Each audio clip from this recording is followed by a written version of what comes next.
no es igual. Aquí estoy el día jueves en lo que es Koinonia Surco, pero no es iglesia. El edificio está oscuro, está vacío. Solo están aquí mis amigos Walter, Grecia y yo. Lo que pasa es que sin ustedes es un local, nada más. Pero con ustedes sí se hace iglesia. Estamos estudiando ese tema. ¿Qué es una iglesia? ¿Y qué significa ser miembro de una iglesia cristiana? ¿Se han dado cuenta que lo que estamos estudiando realmente nos ayuda a hacer luz para Cristo en el mundo? Sin ustedes, la iglesia es un lugar oscuro, porque no es iglesia. Ustedes son la iglesia. Y hoy día vamos a empezar con 2 Corintios capítulo 8, el primer versículo, y seguir hasta el versículo 5. Se encuentra en la página 830. Hemos visto que la definición o la explicación, la descripción de una iglesia cristiana es que la iglesia es la asamblea local de creyentes cuya existencia ha sido ordenada por Dios. Qué lindo ver lo que Dios hace entre los hermanos, que vamos aprendiendo cómo amarnos, cómo servir al Señor juntos, cómo ser luz en este mundo. Y todo empieza con el movimiento del Espíritu Santo entre las personas. Número 2, existe un compromiso entre las personas de vivir sometidos a Cristo y a los demás. El amor mutuo. Vamos corrigiendo cada uno al otro y corrigiendo nosotros mismos. Vemos que la misma palabra de Dios nos enseña cómo vivir con Cristo y para Él todos los días. La iglesia cristiana es un grupo de personas que se reúnen con frecuencia. Cuán importante es reunirnos para que podamos crecer juntos en la fe. También la iglesia cristiana es un grupo de personas que enseñan y estudian la Biblia. Hemos hablado de eso antes. Celebran la Santa Cena y bautizan a los nuevos. Qué importante es eso para ser luz en el mundo. Disciplinan a los miembros también. En la disciplina bíblica vamos creciendo en el Señor. Establecen una estructura de liderazgo, o sea, hacen un discipulado, hacen discípulos realmente. Y el último punto que vamos a tocar en cuanto a ese tema de cómo es una iglesia y qué significa ser miembro de una iglesia es que en la iglesia las personas oran y ofrendan juntos. Y oramos con confianza, oramos con fe, porque sabemos que Cristo mismo dijo que Él edificará su iglesia y las puertas del Hades no podrán vencerla. Sí, estamos en el último punto.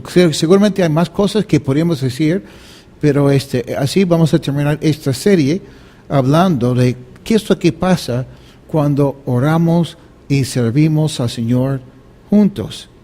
La oración en la casa, a solos con el Señor, es muy importante, pero algo especial también debería pasar cuando nosotros como iglesia, como miembros del cuerpo de Cristo, cuando oramos juntos. Cristo mismo dijo que su casa será casa de oración para todos los pueblos. El Señor nos anima mucho.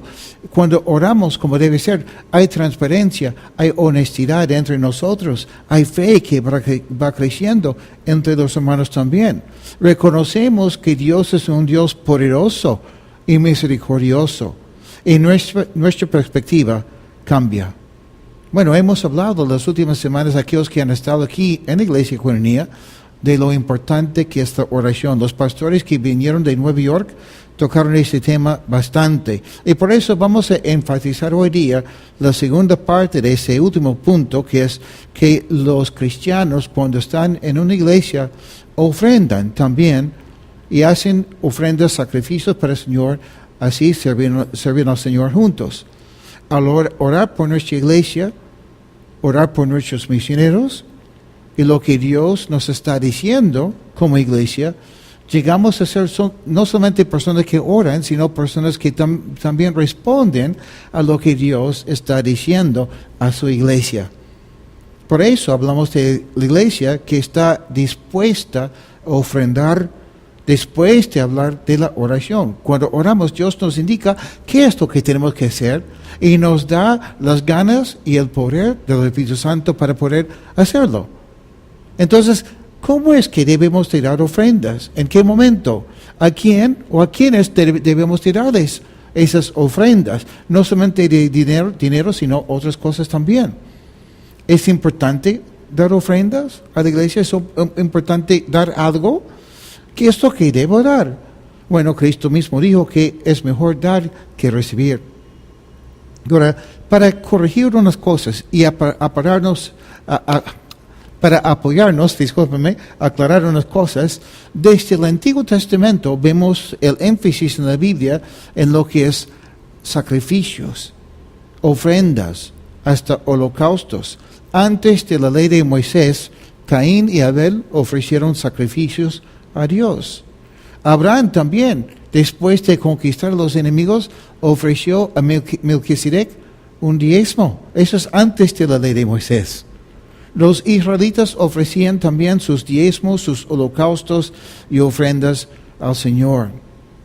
Una gran parte de lo que ofrecían era para sostener a los hijos de Aarón, los sacerdotes, y los levitas, las personas que servían primero en el tabernáculo y luego en el templo del Señor. Ese es el Antiguo Testamento. Siempre ha habido ese énfasis en ofrendas o sacrificios también para el Señor.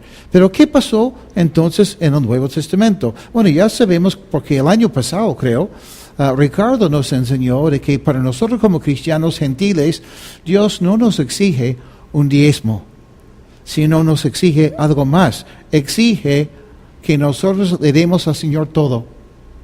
¿Y por qué no es un diezmo? Porque depende de lo que uno tiene en su corazón y depende de lo que tiene. Por ejemplo, si yo gano el mínimo, el sueldo mínimo, para mí dar 10% es bastante. Pero si yo soy un billonario, dar 10% no es nada.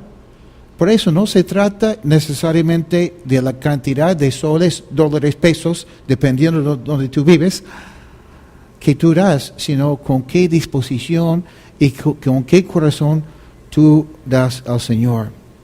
Nos pide más en el Nuevo Testamento que en el Antiguo, realmente, lo que es lo que la Biblia nos enseña. Toda nuestra vida tiene que ser rendida al Señor. Pero ¿cómo es que eso debe funcionar en lo práctico, en la vida de todos los días, no? Bueno, hay cristianos, por ejemplo, que dicen que lo correcto es dar una ofrenda a la iglesia donde uno congrega. Ahí debe estar tu ofrenda al Señor. Otros dicen que no se trata del dinero, sino nuestro corazón. Y en ese sentido dicen, bueno, no doy nada, pero mi corazón está bien con el Señor. Otros dicen que la idea es apoyar a los pobres. No dan dinero a la iglesia porque apoyan a los pobres. Bueno, no doy a la iglesia, pero cuando yo veo a un hombre mendigando en la calle, yo sí le doy. Por eso esa es mi ofrenda para el Señor. Otros dan todas sus ofrendas a los misioneros. Otros, quizás, que congreguen en una iglesia que tiene mucha plata, buscan una iglesia pequeña, pobre, y dicen, mi iglesia no necesita la plata, por eso voy a dar a esa otra iglesia de gente pobre. Y lo contrario también pasa. He escuchado de personas que dicen, yo no doy a mi iglesia porque en mi iglesia no pasa nada. En cambio, hay una iglesia grande al otro lado que tiene mucho éxito. Yo quiero apoyarles a ellos porque están haciendo algo. Y no doy ni un céntimo a mi iglesia porque no pasa nada. Bueno, ¿qué es lo que dice la Biblia? ¿Te interesa el tema? Porque también otras personas dicen, ni me interesa. Bueno, si no te interesa, seguramente ya apagaste el video. ¿Cómo es que los cristianos primitivos, o sea, los cristianos de la primera iglesia, tomaron esa idea de las ofrendas para el Señor? Justo vamos a verlo en 2 de Corintios capítulo 8, como mencioné hace un tiempo atrás, unos minutos. Veremos en este pasaje 9 cosas que ocurrieron cuando la iglesia decidió apoyar a los hermanos de Jerusalén, quienes estaban pasando por un tiempo de hambruna y un tiempo de persecución. Vemos qué es lo que pasa cuando entendemos que tanto la oportunidad, igual que la disposición de dar, ambas cosas son la consecuencia de la gracia del Señor en nuestras vidas. Esto que pasa cuando entendemos que hemos recibido tanto del Señor que queremos también dar de un buen corazón. Y entendemos que es un privilegio dar. Bueno, vamos a empezar. Dice, hermanos, también queremos contarles acerca de la gracia que Dios ha derramado sobre las iglesias de Macedonia, cuya generosidad se desbordó en gozo y en ricas ofrendas, a pesar de su profunda pobreza y de las grandes aflicciones por las que han estado pasando. Yo soy testigo de que ellos han ofrendado con espontaneidad, esa palabra, espontáneamente, y de que lo han hecho en la medida de sus posibilidades, e incluso más allá de estas. Insistentemente nos rogaron que les concediéramos el privilegio de participar en este servicio para los santos. Versículo 5, hicieron más de lo que esperábamos, pues primeramente se entregaron al Señor, luego a nosotros por la voluntad de Dios. Nueve cosas. Siempre me confundo con los dedos. La primera cosa que vemos aquí es que dice que su ofrenda era para apoyar a sus hermanos en la fe que eran pobres. La iglesia tiene la responsabilidad de apoyar a otros hermanos cristianos que en una forma legítima están pasando por tiempos difíciles, tiempos de pobreza, escasez. Por eso colectaron una ofrenda al nivel de toda la iglesia.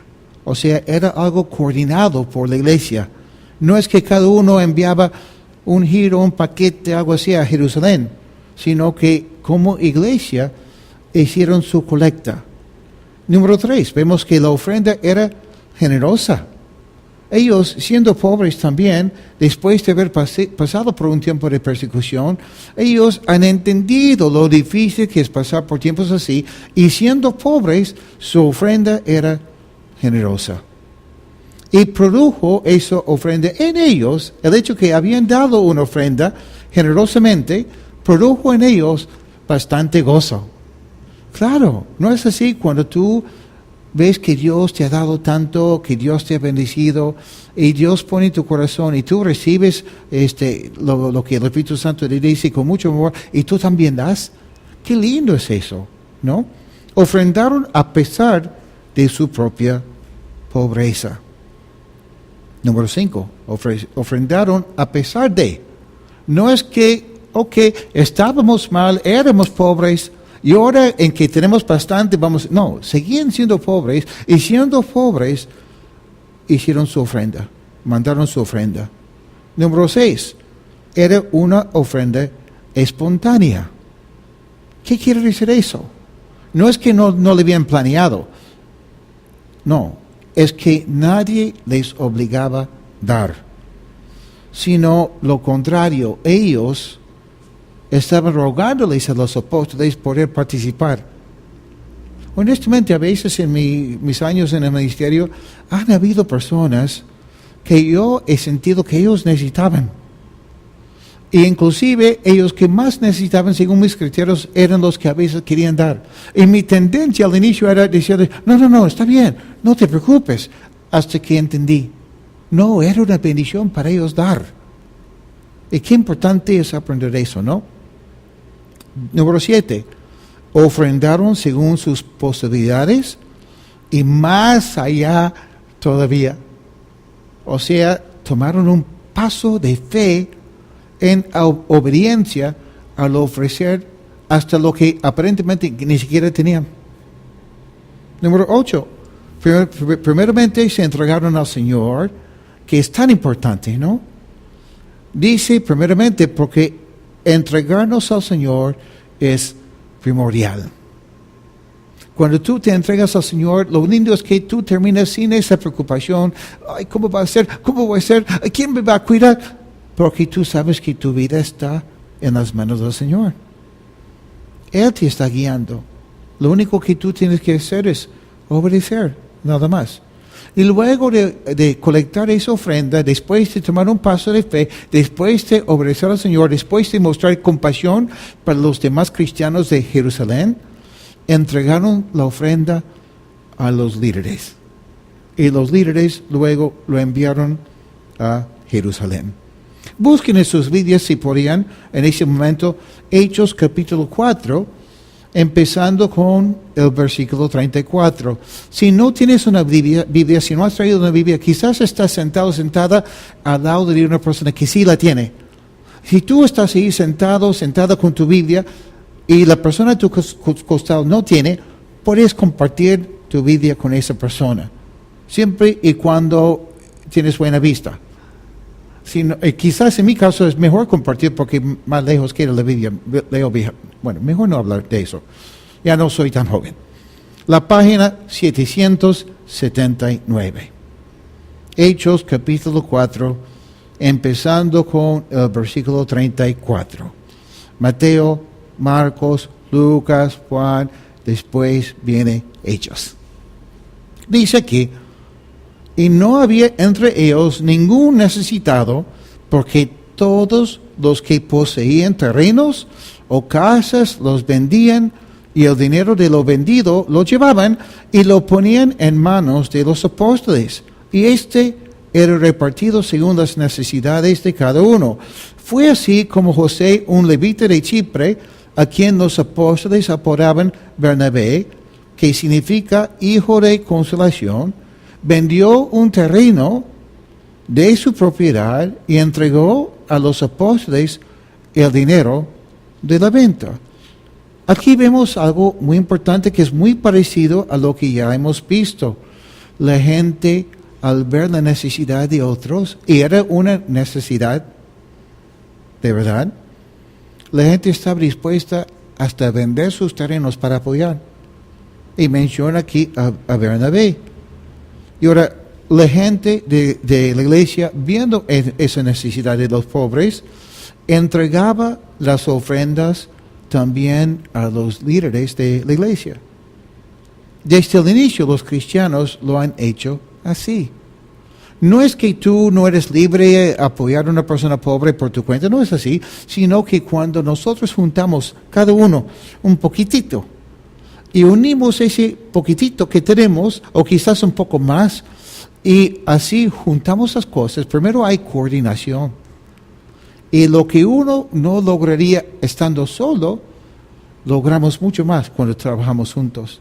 Además hay otros aspectos. Por ejemplo, los líderes muchas veces lo que van a hacer es no solamente darle a la persona lo que necesita, sino también buscar ministrarle. También los líderes deben estudiar la palabra de Dios y saber a quiénes deben dar después de haber orado.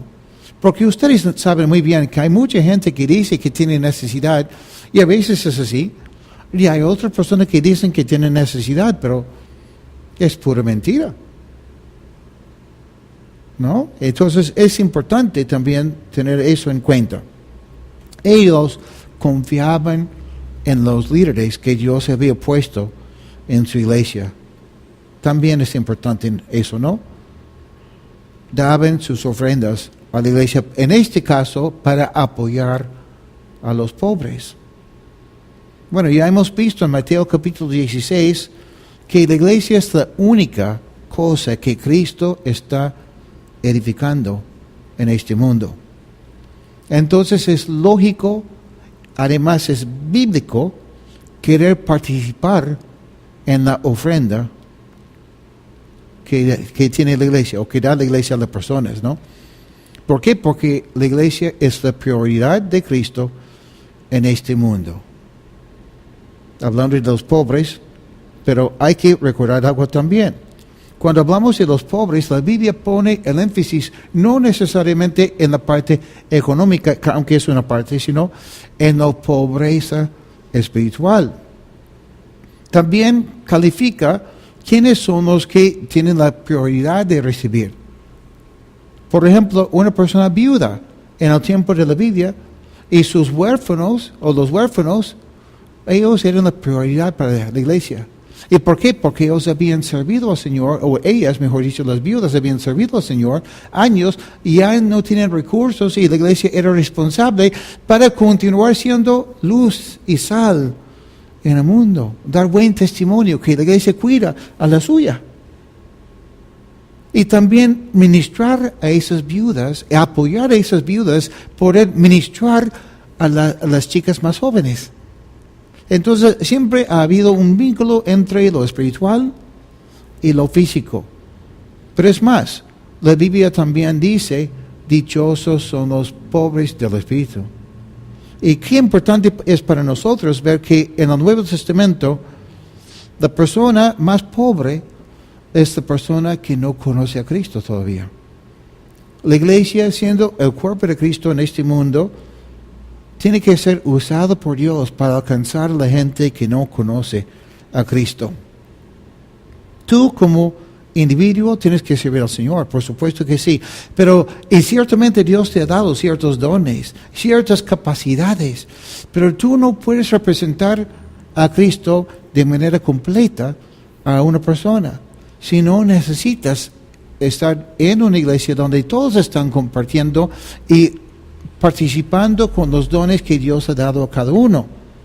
¿Ya? Entonces, no solamente es plata, sino es también los dones, los talentos que Dios ha dado a cada uno. ¿Y por qué? Porque la tarea más grande que tenemos como iglesia es glorificar a Dios. Y Dios es glorificado cuando nosotros hacemos discípulos. ¿No es así? ¿No dijo Cristo en Mateo 28, id y hacer discípulos? Para cortarlo un poco. Por supuesto que sí. Hechos capítulo 1. La página 776.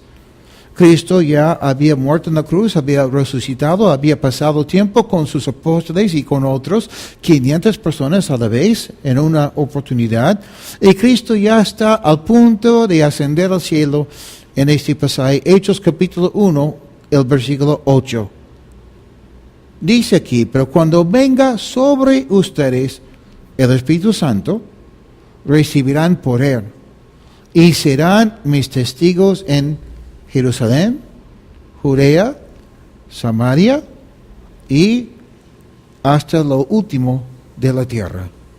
Quizás tu Biblia dice hasta los confines de la tierra. Algunos se van a quedar en Jerusalén, o sea, en su ciudad. Si tú eres limeño, algunos, quizás la mayoría, van a quedarse en Lima. Otros quizás al predicar el Evangelio van a viajar, hasta van a mudarse a provincia para predicar el Evangelio, para plantar iglesias. Otros quizás irán hasta otras culturas y otros países, y quién sabe dónde. ¿Y con qué fin? Reconocer y recordar que la persona más pobre es la persona que no conoce a Cristo. Y es por eso que Dios nos ha dado el bautismo del Espíritu Santo, para que seamos testigos para Él, luz en el mundo. En Romanos capítulo 10, hablando de ofrendar como cristianos, Romanos capítulo 10, la página 810, después de Hechos viene Romanos. Pablo aquí está hablando de lo hermoso que es el Evangelio, lo precioso que es predicar las buenas nuevas.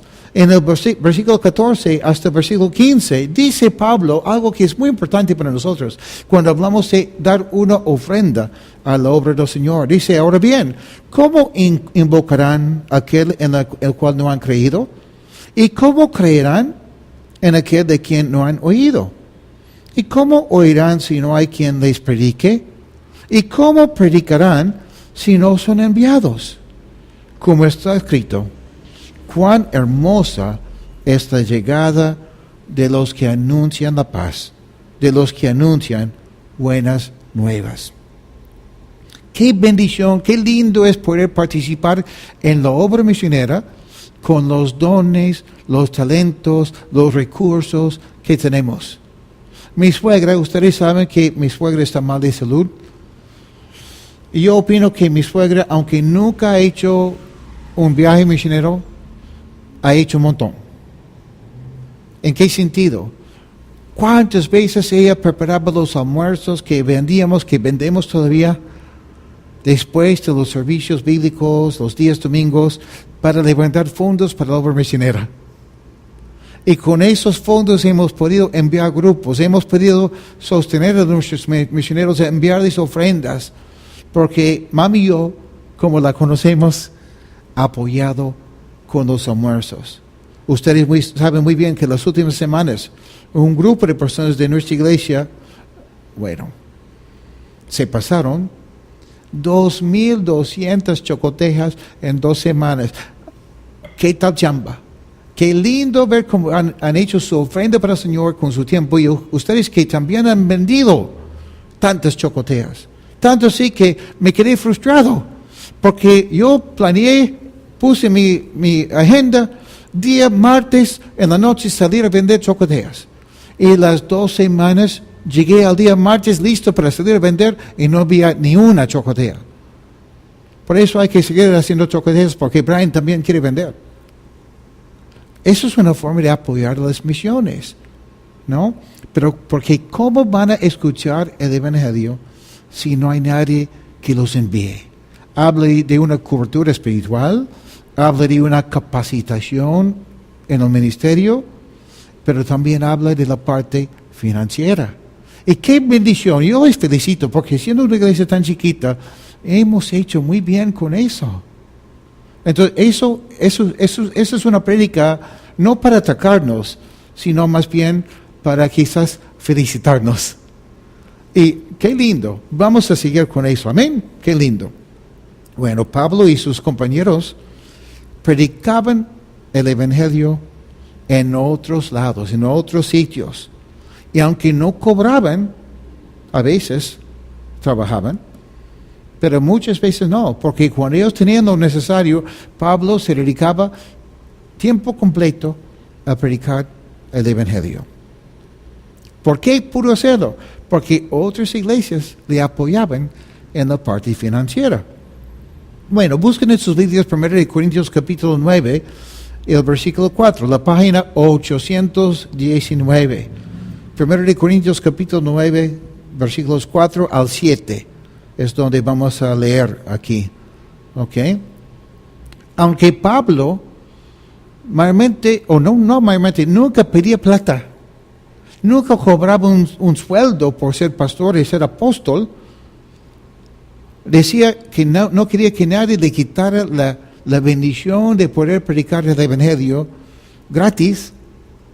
Sí recibía ofrendas, pero no necesariamente tiene que ser así siempre. Vamos a ver lo que dice Pablo aquí en 1 Corintios 9. ¿Acaso nosotros no tenemos derecho a comer y beber? ¿Y acaso no tenemos derecho a traer con nosotros una esposa creyente como lo hacen los otros apóstoles y Cefas y los hermanos del Señor?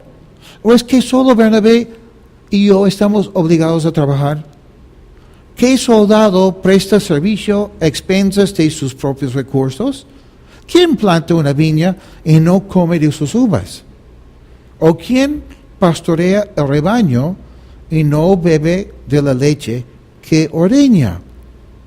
¿Qué es lo que Pablo está diciendo aquí? No está hablando de animales, está hablando de los pastores, los líderes, los misioneros que merecen vivir del Evangelio, merecen realmente cobrar algo, porque ellos también tienen que comer.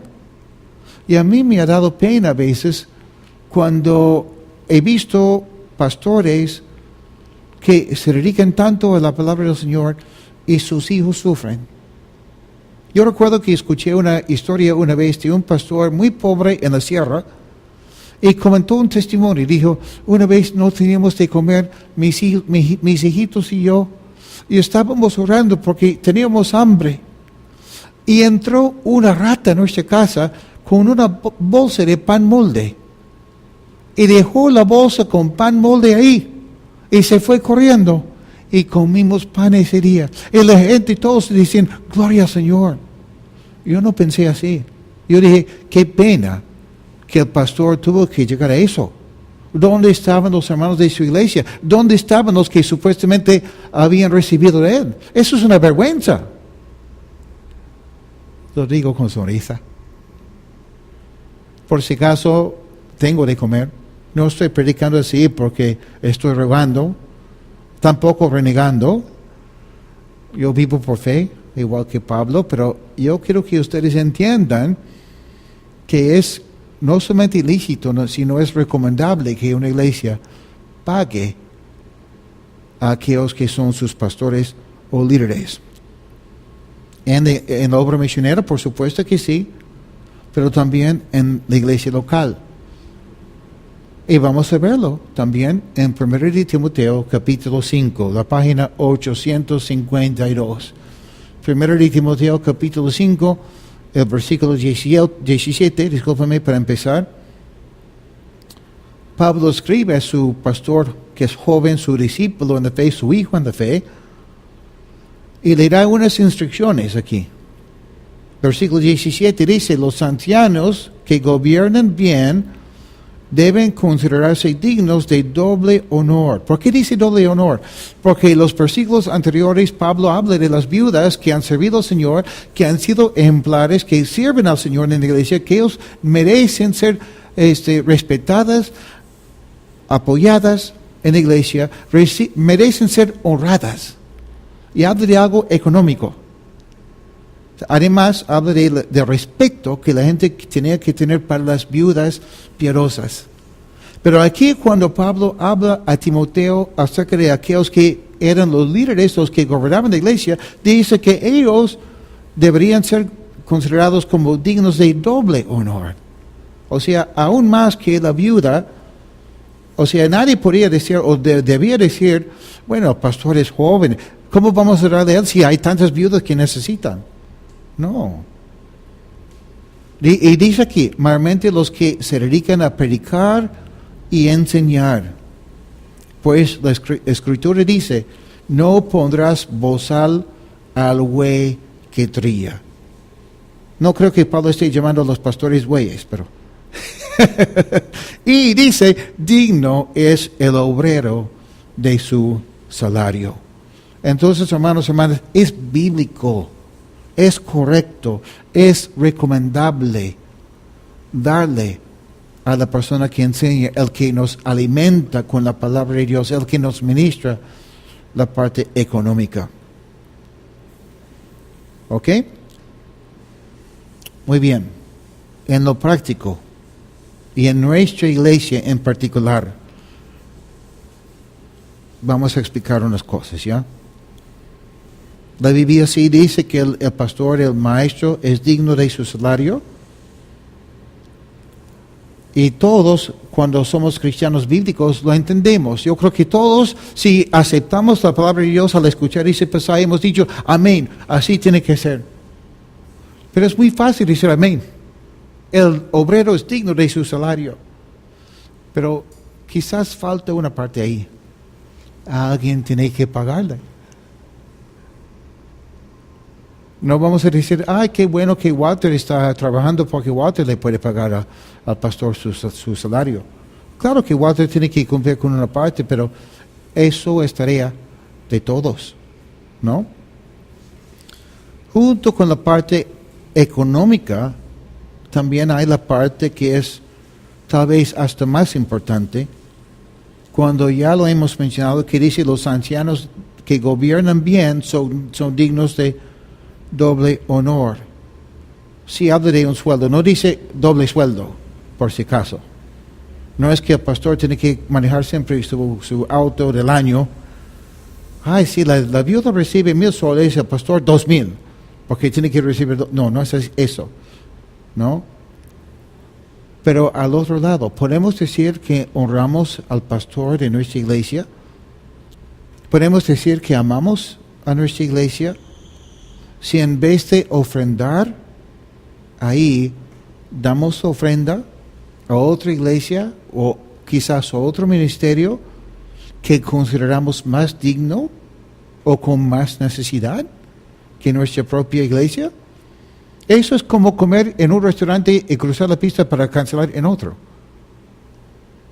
No es tan lógico, ¿no?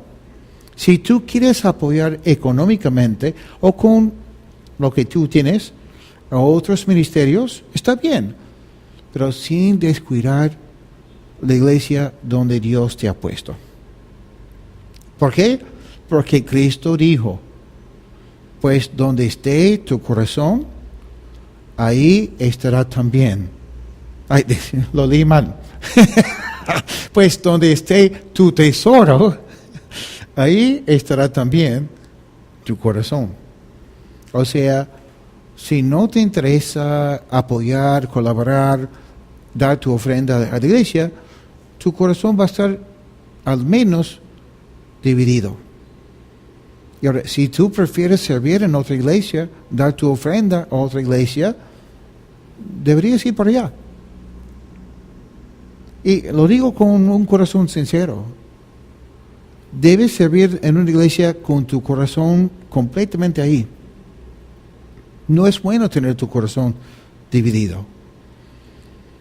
Y ahora, en cuanto a nuestra iglesia y mi posición como pastor, como ya les mencioné y lo he mencionado varias veces a través de los años, porque la gente me está preguntando a veces, ¿y Brian, tú cobras un sueldo aquí en Koinonia? No. Me siento muy bien porque, igual que el apóstol Pablo, sobrevivo por la gracia de Dios y por la fe, y también porque hay personas que adicionalmente a lo que irán a sus iglesias, apoyan a la obra misionera. ¿En qué sentido me apoyan a mí? Me dan ofrendas. Igual que nosotros tenemos a nuestra iglesia aquí, pero también apoyamos a nuestros misioneros cuando se puede, que están sirviendo al Señor en otros lados. Pero en mi caso va un poco más allá. Entendemos, ¿no?, que solo hay 12 apóstoles mayúscula, con A mayúscula.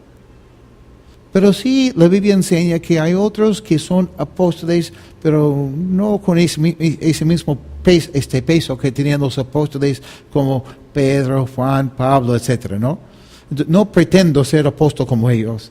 Pero apóstol, ¿en qué sentido? Siento que mi llamado ha sido y sigue siendo, y aún más será, no solo establecer una iglesia aquí, sino apoyar a las otras obras que hemos iniciado, y si Dios lo permite, hasta establecer más obras en el futuro.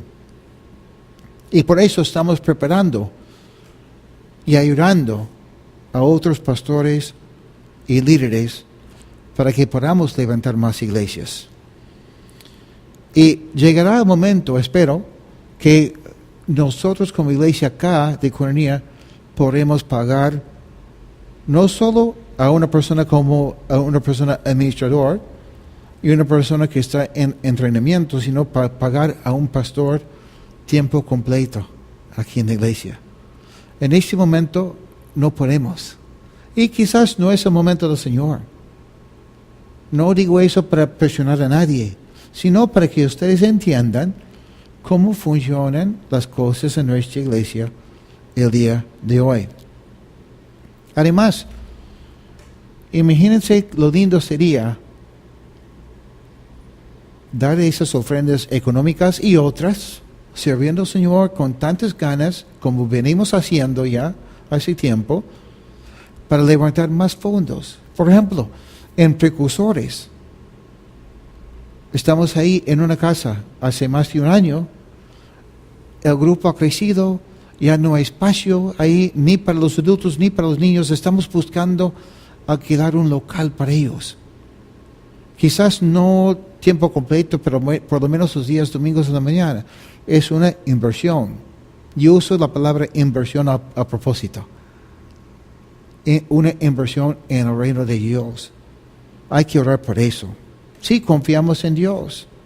Pero una parte de confiar en Dios es también confiar que Dios va a tocar a las personas que van a querer dar económicamente y en otros sentidos a la obra del Señor que es conocida como coinonía.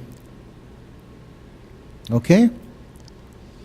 Una enseñanza no tan difícil de entender, un simple. Quizás muchos de ustedes ya lo sabían, otros quizás no, quizás es algo nuevo.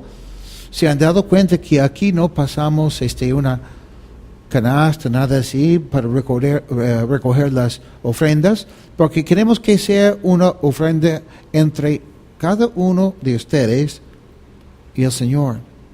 Pero por si acaso, hay en lugares indicados una cajita donde pueden depositar con frecuencia, en una forma regular, una ofrenda para el Señor.